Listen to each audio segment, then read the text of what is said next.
Wow, this is it. The day has finally come. I'm finally making a non-Sonic video. After making exclusively Sonic content for the past few months, the curse is finally lifted. This one's for all the nerds out there who called me a Sonic tuber. Only post Sonic videos. Yeah, I think I'll make a Mario video for a change. Yeah, I said it. A Mario video. I've always had a soft spot for Mario Sunshine. It was one of the first fully fledged 3D platformers I played as a kid, apart from... sorry about that. Forgot to turn Discord notifications off before recording. It's so embarrassing. You'd think after working on videos for this long, I would have,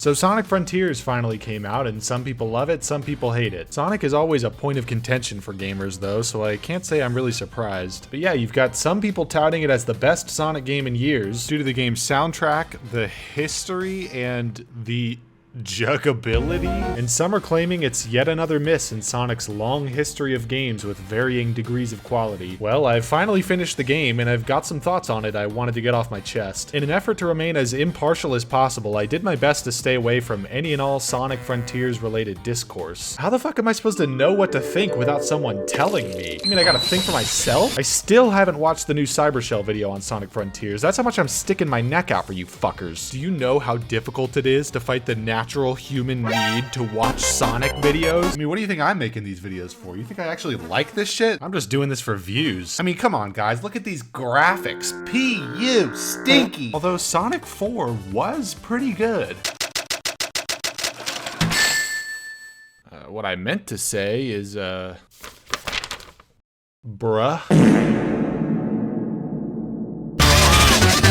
So how did Sonic Team do with Sonic Frontiers? Well, surprisingly, it's not a complete dumpster fire. Sonic Team did a good job? We're talking about the same Sonic Team here, right? We're talking about this Sonic Team? Fucking this Sonic Team? I guess miracles really can happen, folks. Although it's no Sonic R remake. Let's not get fucking crazy here. Yeah, Sonic Frontiers is not bad. I might even go as far as to say Sonic Frontiers is pretty good. This is not a drill, people. I repeat, this is not a drill. Well, I guess first we should ask, what is Sonic Frontiers? Well, at a glance, it's Breath of the Wild, but with Sonic. Kakashi Iizuka says Sonic Frontiers isn't similar to Breath of the Wild. Yeah, okay. Whatever helps you sleep at night, buddy. But yeah, kind of like I said, if I had to put it into words, Sonic Frontiers is somewhere between Breath of the Wild and Mario Odyssey. It's got the linear challenges that are segmented from the main free-roaming overworld like Mario Odyssey, but the overworlds are more expansive like Breath of the Wild. They even have these little Korok-looking things called the Coco that you can collect to upgrade your stats. When these little bastards got revealed, some people were under the impression that this was like a new rock-type Chow or something, which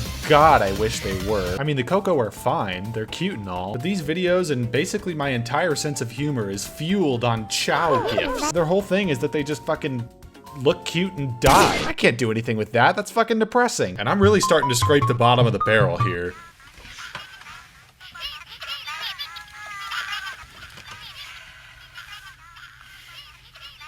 I'm not sure I would exactly call Sonic Frontiers a boost-style Sonic game, although that wouldn't be the furthest thing from the truth. It mostly plays like how Sonic controls in other boost-style games, like Unleashed and Generations, although the boost functions more like Breath of the Wild's run meter now, rather than Sonic's boost being a finite resource that you have to maintain. It even looks the same as Breath of the Wild's run meter. Come on guys, you aren't even fucking trying at this point. I'd say control at lower speeds is better than it has been in past boost games, but not quite as good as Adventure's control style, which you can really feel on some of those tighter platforming segments. You really stop on a fucking dime in this game. That took a little while to get used to. And yeah, it's not perfect, but it's definitely a step in the right direction for a more free-roaming 3D Sonic game. There's even some, I'm gonna say the M word. Not the M.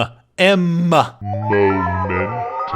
But it's not as emphasized in this game as it has been in past games. I mean, it is there, you can use it to jank your way up some obstacles, but most of the time it's not really that useful, unless you're jumping off a grind rail for some reason. I mean, really, you can get some serious distance with this shit, and it can be pretty satisfying. I kinda wish all slope physics behaved like this, although I guess it would probably break parts of the game in half. There's actually already a mod out there that alters the physics to be more momentum-based, which you can tell the game isn't really built for, but it's still pretty fun to play around with. There's also these these slider things that change how Sonic controls, I guess. It's a pretty impressive amount of customization that I haven't really seen before in a platform game. Although, to be honest, I'm not really sure what some of these do. Speaking of customization, Sega's actually released a few costumes for Sonic in this game, including the soap shoes from Sonic Adventure 2. I really wish Sega would have placed more emphasis on this aspect of the game, kind of like Mario Odyssey, where most of the costumes are based on Mario's history. Can you imagine if they had a Sonic Adventure skin? I mean, come on. Shut up and take my money! I just hope one day we can be christened with the gamer hat from Sonic Forces. If somebody makes a mod of that, I will put you in the Blockyboxguy Hall of Fame, you know, for whatever that's worth, which is basically nothing. Oh, someone already did make a mod of the Sonic Forces hat? Alright, well, give the award to Genshin Impact, I guess. One major element of Sonic Frontiers is the Cyberspace levels, which are basically just linear boost style levels. Most of these are pretty good, although not every level is a banger. This fucking drifting one. Ugh, just stop. Although something I'm not really sure about is that the overwhelming majority of these level designs are recycled from past Sonic games. I genuinely don't know how to feel about this. I mean, I like most of the levels they borrowed from. I mean, I've bought Sonic 1 probably like 30 times, so clearly I don't have a problem with playing the same shit over and over again. I readily admit that I have way too many rats. But it definitely feels at least a little deceptive. As far as I know, these levels being recycled isn't really advertised anywhere. This is still Sega we're talking about. They're always finding new and innovative ways to fuck things up. I guess the in-universe explanation for this is that the cyberspace levels are being pulled from Sonic's memory or something like that, which I guess that's cool and all, but two of the levels they reuse here are Skyrail and Radical Highway from Sonic Adventure 2, which are both Shadow the Hedgehog exclusive levels, so he couldn't have pulled these stages from his memories. Actually, doesn't make Skyrail and Radical Highway or Shadow the Hedgehog exclusive. I guess Sonic could have been to Radical Highway and Skyrail at some point off camera in Sonic Adventure 2, although let's be honest, the more obvious explanation is staring us right in the face. We're pretty much grasping at straws here. Turns out Frontiers only actually pulls its level designs from 3 games in particular: Sonic Unleashed, Sonic Generations, and like I said earlier, Sonic Adventure 2. I can understand why they use levels from Unleashed and Generations due to the similar gameplay style, but Sonic Adventure 2 was a surprise. It was pretty interesting to play these levels in a pseudo-boost Sonic gameplay style. Kinda makes you wonder what an Adventure 2 remake would play like if that ever happened. There's actually a really impressive fan remake of Sonic Adventure 2 that's currently being developed, and I just so happen to have some exclusive footage of one of the game's remastered cutscenes. Not bad for an imposter. The rest of Frontiers gameplay pretty much comes down to exploring these open zones and fighting bosses with the game's new combat system, which, I guess I should talk about that, shouldn't I? Well, it's fine, I think. There are worse combat systems out there, although there are definitely better combat systems too. I do not understand what this parry shit is supposed to be all about. The idea is that you can parry any enemy attack to basically leave them vulnerable, but you can literally just hold down the button. It's not dependent on timing at all. So you can basically just stand there like a dumbass and every boss in the game will more or less kill themselves. He's just standing there, menacingly! On the flip side though, there's enough variety in the enemy and boss design that combat rarely devolves into just mashing the X button like so many combat systems have a tendency to do, so I can appreciate that at least. The combat is never really that hard, but I think it can still be really gratifying. In my opinion, Sonic Frontiers combat isn't so much about defeating enemies and bosses as it is defeating enemies and bosses quickly, if that makes sense. When you kill a bunch of enemies all at once or take out a boss in one cycle, it can be really satisfying. Unless you're fighting this asshole, this fucking sucks. Or this asshole for that matter. Or this asshole. Look, what I'm trying to say is it's not perfect, but the combat system is a nice change of pace from the general open zone gameplay.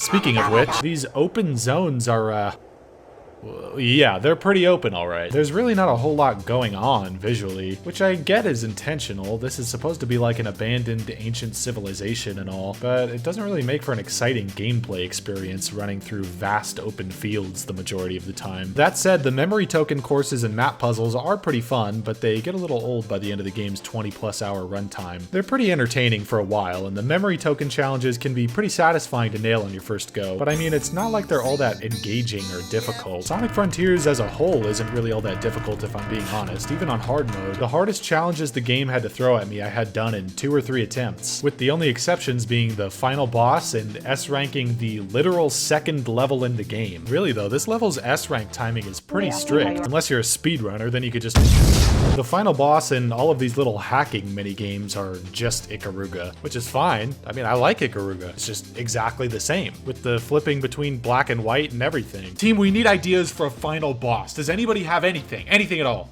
Yeah, Johnson. Okay, guys, here's what I'm thinking. So, what if we just take a completely unrelated game and just plagiarize it? And that's the final boss.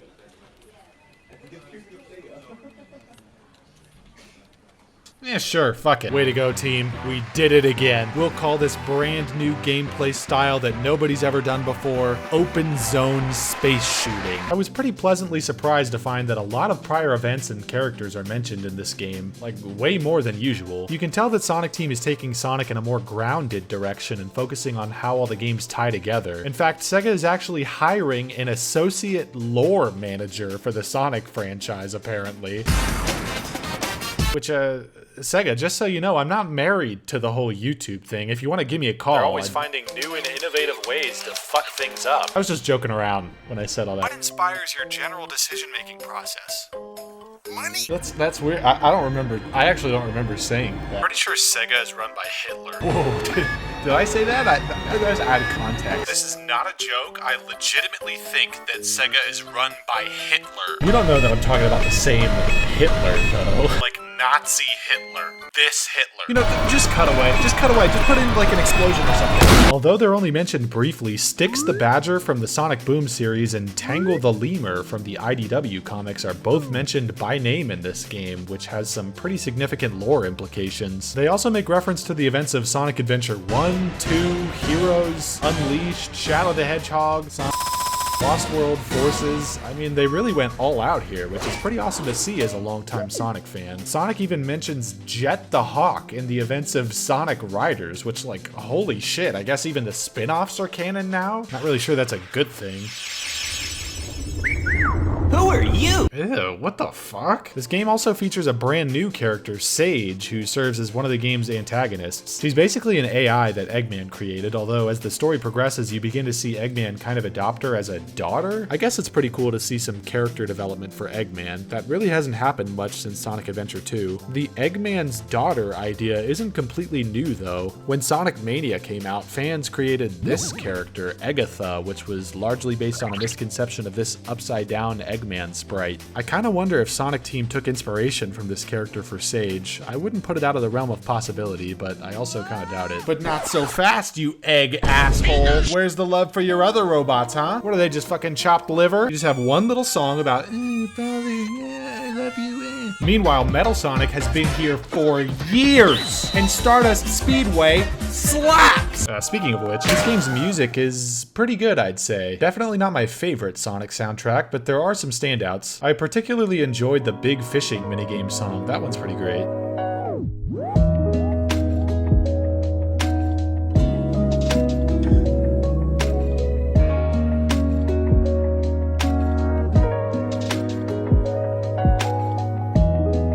Cyberspace levels have some good tracks, although you don't spend much time in them, so you don't really have much time for the tracks to sink in. They kind of took Sonic's soundtrack in an EDM type direction in Sonic Forces, which I really wasn't a fan of in that game. The EDM style music returns here, but it makes more sense given the digital cyberspace context, so I think it works much better. They did compose a unique track for every stage in the game, which is pretty commendable. I did get some enjoyment out of the various vocal themes the game has to offer. Vandalize by One OK Rock was one of the first to be released for the game, which I guess is a song that already existed prior to Frontiers. I think Sega just licensed it out for this game, but I might be wrong about that. Weirdly, the version found in Frontiers is censored. In the game, the song's lyrics go like this.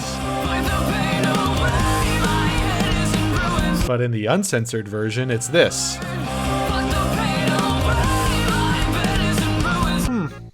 Wonder why they changed that. Really have no clue. Seems perfectly suitable for a game made for children. By the way, they actually used the uncensored version of this track in the Japanese release of the game. And no, I'm not joking about that, although I wish I was. Except, no I don't, because that shit is really funny. Yet another instance of swearing in official Sonic the Hedgehog media. Shit. Better be careful with the swearing, Sonic. You're gonna get demonetized if you keep that up. Let me show you how it's done. Gotta get these rings. Whoa, whoa, whoa, whoa, whoa. Fuck you, Silver, you piece of shit. Anyway, I think that's pretty much all I've got to say about Sonic Frontiers. I really enjoyed the tonal shift this game brings to the table for the Sonic franchise, and I really hope that Sonic Team continues with this new direction in the future. It kind of reminds me of pre-Sonic Colors era of Sonic stories, which is a good thing. Kinda. And became a prisoner in a faraway world. Void.